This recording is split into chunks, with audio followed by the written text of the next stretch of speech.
दोस्तों नमस्कार, मैं उपेंद्र यादव। दोस्तों रीट शिक्षक भर्ती 2020 के जो 90-10 का जो वेटेज हुआ है, हम पिछले 3 साल से संघर्ष कर रहे थे। 7 जून 2019 की वो तारीख मुझे आज भी याद है कि अशोकनगर थाने में हमें 85 लोगों को जेल में जाना पड़ा था। पूर्ववर्ती सरकार में राजेंद्र राठौड़ यूनुस खान की अध्यक्षता में जो कमेटी बनी थी उसमें भी हमने मजबूती से मांग उठाई थी, लेकिन हमें सफलता नहीं मिली। लेकिन जब कांग्रेस सरकार को समर्थन दिया तो हमने घोषणा पत्र में रीट की विसंगतियां दूर कराने की उनके घोषणा पत्र में हमारा मांग शामिल करवाई। उन्होंने शामिल किया कि हमारी सरकार बनेगी तो हम तमाम विसंगतियां दूर करेंगे। दोस्तों एमए के आधार पर बीएड करने वालों को भी हमने शामिल करवाने की मांग रखी थी, कॉमर्स वालों को भी शामिल करवाने की मांग रखी थी, लेकिन एमए के आधार पर बीएड करने वालों को शामिल नहीं किया गया, जो बड़ा दुखद घटना है। उनको शामिल करना चाहिए। जो वेटेज वाली जो हमने लड़ाई लड़ी थी, क्योंकि स्नातक का 10% होना चाहिए, हालांकि हमने तो 5% के लिए कहा था, लेकिन उन्होंने मना कर दिया था कि 5 नहीं हो सकता। और लगातार आपको वीडियो के माध्यम से, ट्वीट के माध्यम से आप लोगों को अवगत भी करवा दिया था कि हमारी एक ऐतिहासिक जीत है। क्योंकि दोस्तों ये चीजें आप जानना चाहो सत्यता के लिए तो 24 दिसंबर 2019 का जब 7:30 बजे जब मुख्यमंत्री शिक्षा मंत्री से मुलाकात हुई थी, उसके बाद आज 8:05 का उनसे साथ मेरा वीडियो था। उसके बाद मैं घर आके मैंने लाइव के माध्यम से आपको सूचित भी किया था कि रीट में स्नातक का वेटेज कम होगा और राजस्थान का सामान्य ज्ञान भी जोड़ा जाएगा। जब उस समय मैंने माननीय शिक्षा मंत्री जी को पूछा था, शिक्षा मंत्री जी ने कहा था कि जिस फर्स्ट लेवल पर्यावरण है उसमें हम थोड़ा सा सामान्य ज्ञान बढ़ा देंगे, जिससे राजस्थान के अभ्यर्थियों को ज्यादा फायदा हो, उनको ज्यादा ज्ञान हो।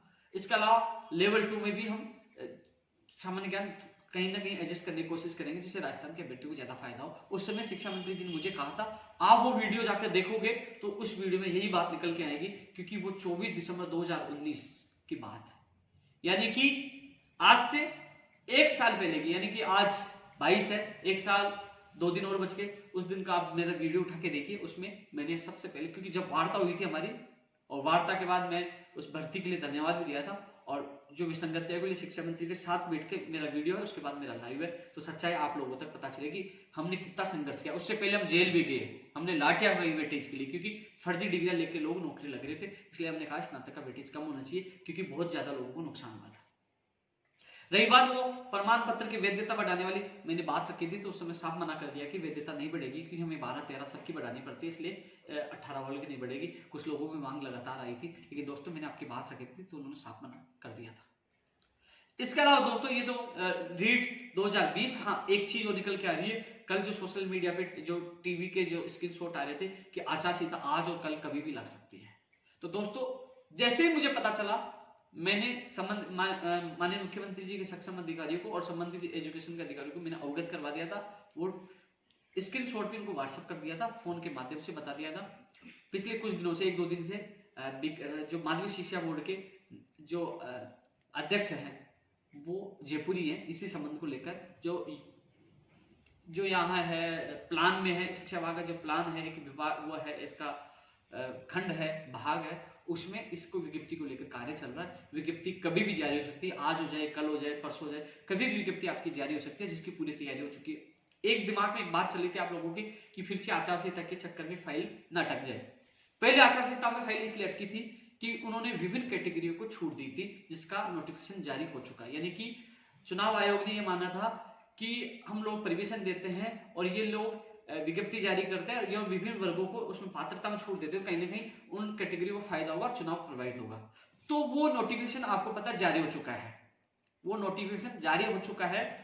अब ऐसा नहीं कि लाभ होगा, अब विज्ञप्ति जारी होगी केवल पात्रता परीक्षा की।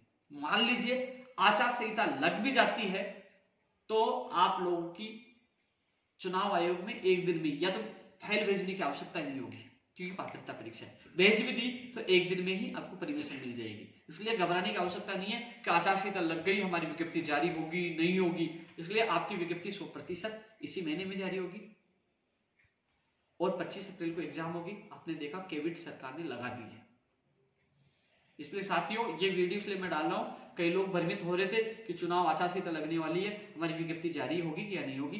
तो मैंने आपसे पहले, मैं बहुत एक्टिव हूं, क्योंकि किस प्रकार से दर्दी मेहनत के बाद ये भर्ती आ रही है। जो लोग कई सालों से तैयारी कर रहे थे, उनके सपने साकार के लिए वो कितनी मेहनत कर रहे थे। तो दोस्तों इसके लिए मैंने अवगत भी करा दिया, और कभी भी आज कल परसों तरसों कभी भी इस वीक में आपकी विज्ञप्ति जारी हो सकती है। तैयारी पूर्ण है। निदेशक महोदय, जो अध्यक्ष महोदय माध्यमिक शिक्षा बोर्ड के, वो जयपुर ही आए हुए हैं। इसके अलावा दोस्तों मैं थोड़ी सी चर्चा रीड लेवल 2 को लेकर करना चाहूंगा। दोस्तों मैं एक बार फिर उन लोगों के दिमाग से बात निकालना चाहूंगा, मैंने हमेशा मेरे वीडियो में लाइव में यही बोला, एक और सूची। मैंने कहीं भी वेटिंग का पक्ष नहीं लिया, न रिसफल का पक्ष लिया।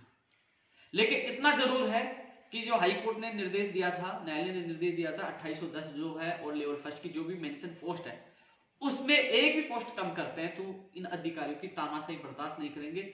सबसे पहले इनके खिलाफ बगावत मैं करूंगा, और हो सके जितनी ताकत होगी, हिम्मत नहीं होगी इनकी सीटें काट ली, मैं मेरे बेरोजगार की एक सीट भी कम करने नहीं दूंगा। हाईकोर्ट में जो आदेश दिए, जिन्होंने बताया एफिडेविट जो 30 सीटें खाली है, उस पर तो सूची जारी होनी चाहिए। और यदि कोई अधिकारी तानाशाही करता है तो खुला चैलेंज है, मैं देख लूंगा उनको। लेकिन जो रिसफल और वेटिंग के लिए आप कोर्ट के आदेश से सूची जारी हो रही है, कुछ लोग धमकी भी दे रहे हैं, जा रहे हैं कोर्ट में भी जा रहे हैं। भैया कोर्ट ने यह कह दिया रिसफल निकाल दिया तो मैं रिसफल वालों को विरोध नहीं करूंगा, और कोर्ट ने यह कह दिया वेटिंग निकाल दो तो वेटिंग वालों को विरोध नहीं करूंगा। मैं किसी का भी विरोध नहीं करूंगा, न किसी का पक्ष में आऊंगा। मेरा काम है एक और सूची जारी करवाना। आपको सोचिए यार, दो पक्ष बने हुए, एक का बोलता दूसरा गाली देता है। मेरी गलती ये थी कि अनशन करना, लाठियां खाना, जेल जाना, और सीएम से जिद करके आपकी सूची जारी करवा रहा हूं, और उसके बावजूद भी दो पक्ष बन गए। बस उलझा तो बढ़ती को नहीं, बस इसलिए आप समझिए मैं किसका साथ दूं। हाँ ये जरूर है कि यदि पोस्टेड अभ्यर्थियों को नहीं हटाते हैं, और यदि जो रिक्त पद इन्होंने बताया एफिडेविट दिया उन पदों को नहीं भरते हैं, उन पदों में से यदि कम करते हैं, तो भाई साहब वो मैं बर्दाश्त नहीं करूंगा। ये आप लोगों से मैं विश्वास दिलाता हूं। उसके खिलाफ आवाज उठाऊंगा, और देख लेंगे अधिकारियों को भी तानाशाही करते हैं उनको भी देख लेंगे,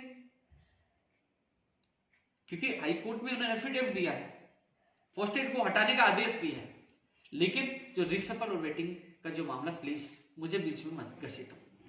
तुम सोचिए, पोस्टेड कह रहे कि उपेंद्र यादव हमारा दुश्मन है, हमें घर नहीं। अरे मैं आपका दुश्मन नहीं हूं भाई, आप भी चले जाते। हाईकोर्ट ने निर्देश दिया है, अब कई लोग कोर्ट में जा रहे हैं। कल मान लीजिए, आज तो उनको लगता है मैं वेटिंग वालों के पक्ष में हूं, कल मान लीजिए किस पर से कोर्ट ने कह दिया रिसफल निकाल दो, तो वेटिंग वाले कहेंगे कि हमारा दुश्मन है। बस कोर्ट खेलते रहना, बस उपेंद्र यादव को कोसते रहना। इसलिए मैं स्पष्ट कह दूं, न मैं वेटिंग का पक्षधर हूं, न मैं रिसफल का पक्षधर हूं। मैंने एक सूची की मांग की थी, सरकार ने निर्देश दिए थे, हाईकोर्ट का निर्देश था कि सारे जो रिक्त पद है वो भरे जाए पोस्टेड को हटाते हुए। यदि उसमें कुछ गड़बड़ी होती है, पद कम करते हैं, पोस्टेड को नहीं हटाते, तो आपके साथ मैं हूं और लड़ाई लड़ेंगे।